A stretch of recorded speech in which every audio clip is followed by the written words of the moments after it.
Isso. Muito bom.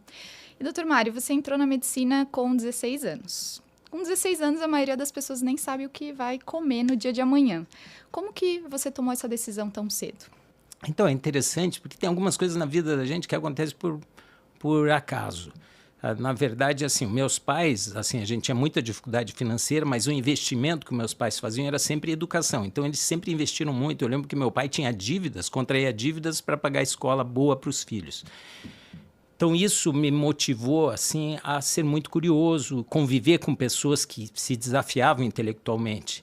E aí eu acho que talvez o que me levou para a medicina não foi tanto assim, eu quero ser médico. Foi muito mais assim, pela curiosidade de você conhecer melhor o ser humano, a fisiologia do corpo e também, ao mesmo tempo, porque eu pensei assim, bom, o que move pela curiosidade, por exemplo, é você estudar astronomia também, que é interessante, isso passava pela minha cabeça. Mas na medicina, além da curiosidade, que você vai buscar coisas que realmente são fascinantes, você tem a oportunidade de ajudar as outras pessoas, que você vê o resultado mais imediato. Na astronomia também você vai ajudar outras pessoas, mas o resultado vai ser mais a longo prazo, talvez mais global. Então, eu acho que o que me motivou foi isso. Eu pensei assim, eu quero uma coisa difícil para entrar, que o vestibular naquela época era muito difícil você entrar no vestibular de uma universidade federal, e além disso, pela curiosidade, ainda eu falei, puxa, e com essa profissão você está mais próximo de ajudar as pessoas.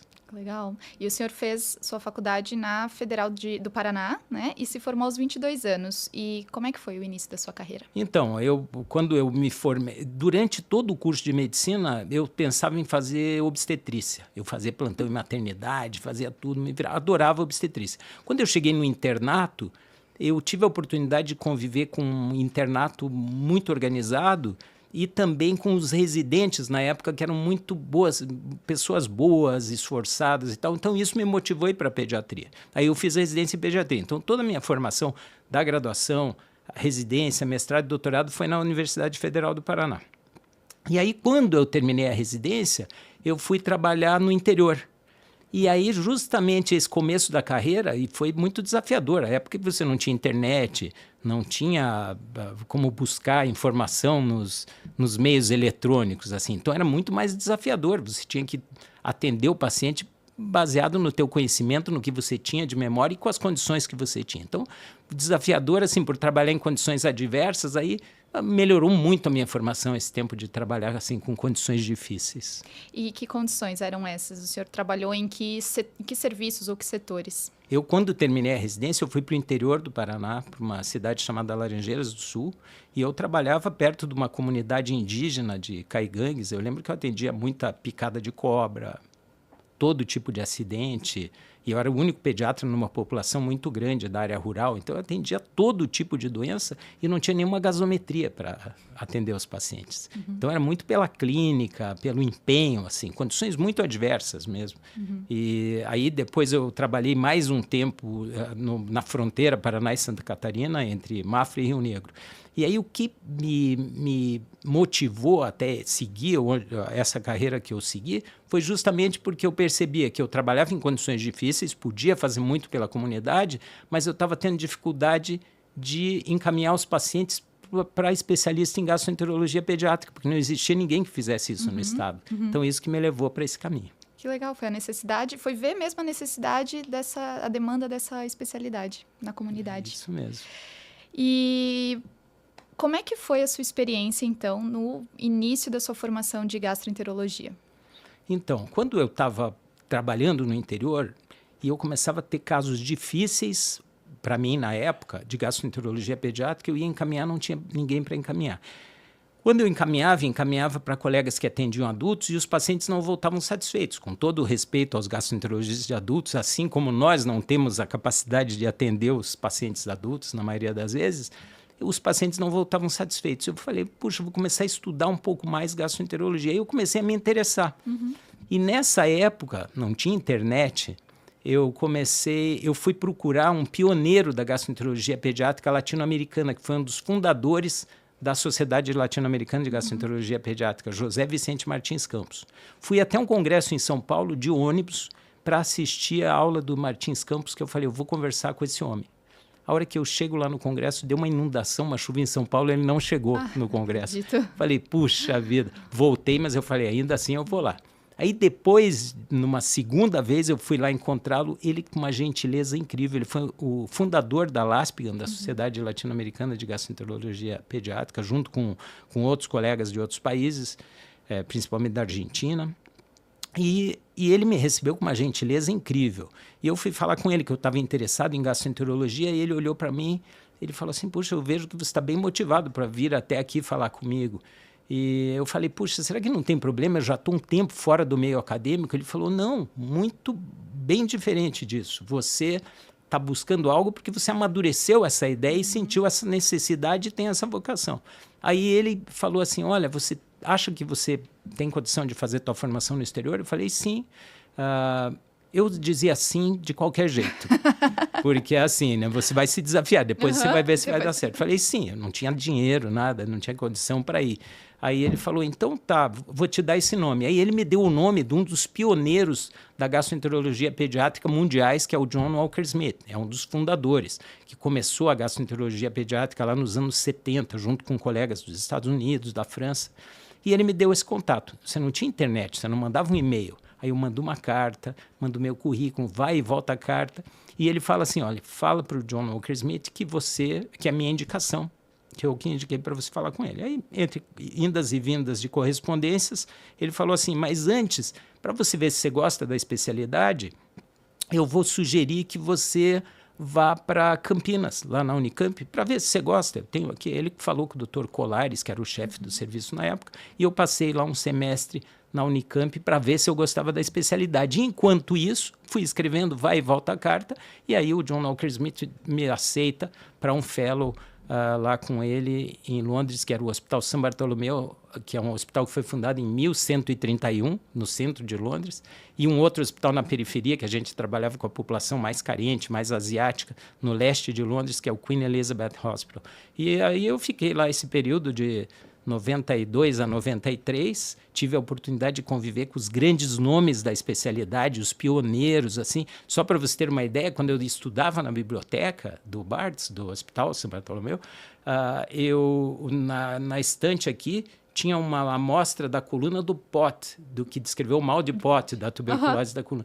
Ali tinha os manuscritos do William Harvey, que descreveu a circulação do sangue, o Samuel Dee, que descreveu a doença celíaca, todos trabalhando. Então, você estava assim no meio de um templo da história da medicina. Então, eu tive uma oportunidade de me sentir mais motivado. E nessa época não tinha internet, você não tinha recursos digitais, assim. A internet começou um pouquinho depois disso. Então, foi um desafio para mim. E o senhor ficou lá 1 ano, 2 anos? Eu fiquei de 92 a 93 e vim em 94. Legal.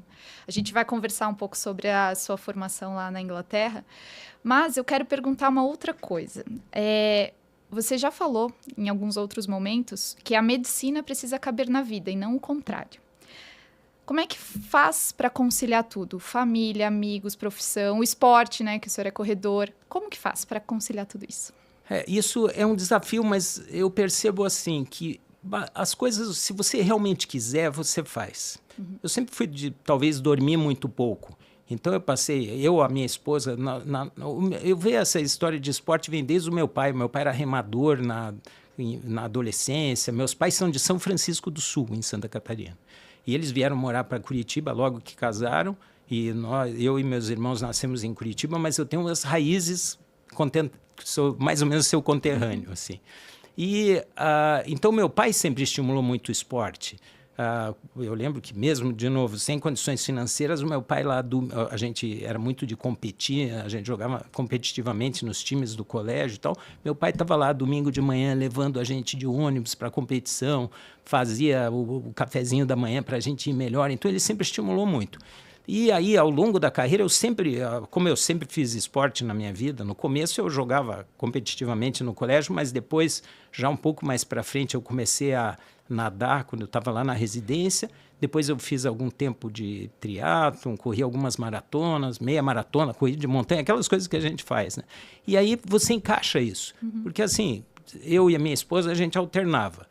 6 horas da manhã eu estava na água, ela estava cuidando do café da nossa filha e levando para a escola. No outro dia a gente alternava, era eu que fazia isso. Então, assim, acordar cedo e encaixar as coisas no teu tempo. E a atividade, você fala assim, como encaixar isso tudo com a medicina, isso é fundamental, porque senão você se apresenta, você é o médico, você é o profissional, mas você não tem a vida pessoal. Eu acho que essas coisas têm que andar junto. Você até consegue desempenhar melhor o seu trabalho se você tiver cuidar da sua saúde, da sua família, dar atenção para os seus amigos. Isso é muito importante. Concordo plenamente. E nunca esqueço que uma vez você falou para mim que uma das melhores formas de conhecer uma cidade era correndo. Que o senhor gostava de correr pela cidade, ia para um congresso, né? Ia treinar e correr e conhecer a cidade. É isso aí. Muito legal. E já para... Eu acho que vou contar uma historinha sua. Uma vez a gente estava num congresso... Vou até tomar um cafezinho. A gente estava num congresso e a Angélica falou, vou correr amanhã. Eu te convidei para correr e foi uma corridinha pesada, lá numa areia fofa, num congresso lá no Nordeste. Né? Foi, doutor Mário me deu uma surra quase ali, um suador, que eu falei, desisto, vou voltar pro hotel, não aguento mais correr aqui na areia. Doutor Mário continuou, foi. Mas um dia você paga o preço, assim, né? Sempre tem alguma coisinha, alguma lesão vai aparecendo. Então, é bom achar um equilíbrio, assim. Uhum. E a gente, na verdade, na nossa profissão, você não consegue também só treinar. Mas que é importante, né? E aí, uma lesão vem aqui, outra ali, e aí é normal. Vida de atleta, né? Vida de atleta. Bom, depois que você fez a sua formação lá na Inglaterra, voltou para o Brasil. Como é que foi essa decisão de voltar, né? Por quê? E como é que foi chegar aqui e não ter o serviço, montar o serviço do zero? Então, isso foi muito interessante, porque quando eu estava lá, eu trabalhava no serviço de referência em gastroenterologia pediátrica da Europa. A gente via pacientes, na época que o Reino Unido ainda fazia parte da Europa.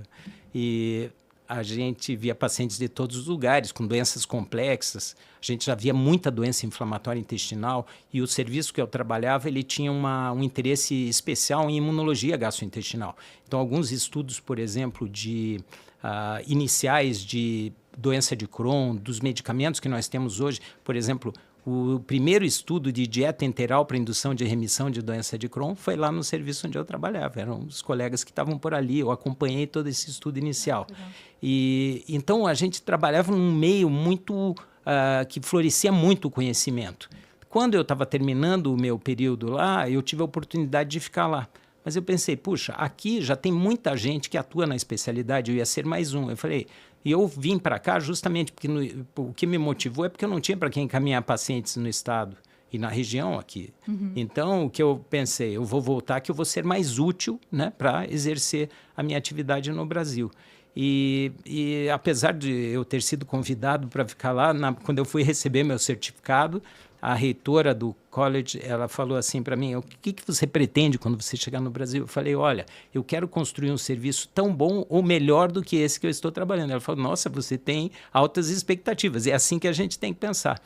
E aí, quando eu estava numas férias que eu vim para cá, o então diretor do Pequeno Príncipe, que é um hospital de referência em várias especialidades e que não contava com gastroenterologia e endoscopia, ele me procurou e ele falou, olha, você, o Dr. César Sabaga, que é um pioneiro da cirurgia pediátrica nacional e internacional, ele me convidou para montar o serviço no Pequeno Príncipe. Foi isso que eu fiz, montei o serviço lá e realmente, como você falou, a gente começou do zero até chegar onde a gente chegou, foi muito legal. O senhor já me falou algumas vezes isso, foi um dos conselhos, dentre inúmeros conselhos que você me deu ao longo da residência, mas esse é um dos que me marcaram. Ter a ambição de construir um serviço tão bom quanto aquele no qual me formei, né? Ou seja, buscar o melhor, ir atrás do melhor, isso eu levo muito comigo. Estou tentando, doutor Mário, mas estou tentando. E durante esse processo, né, de construir um serviço do zero, pensou em desistir alguma vez? Não, isso não passa pela minha cabeça, assim. Então, se você tem dificuldades, você tem que achar um caminho para superar as dificuldades. Eu acho que uma coisa que a gente aprende, né, agora olhando para trás, eu sempre fui muito imbativo, assim, muito assertivo, e eu acho que isso tem o lado bom de você não ter assim meias palavras e ir em cima, mas também a gente aprende a ser diplomático em algumas situações. Para você construir um serviço, você vai encontrar barreiras. Muitas barreiras de todos os lados. Aí você, ao invés de tentar quebrar todas essas barreiras, criar mais conflito, você pode, com uma certa diplomacia, ir política boa, né? Não essa política partidária que a gente vê aí, mas a política boa é de você saber negociar para chegar num objetivo que lá na frente dá certo, mas desistir nunca passou pela minha cabeça.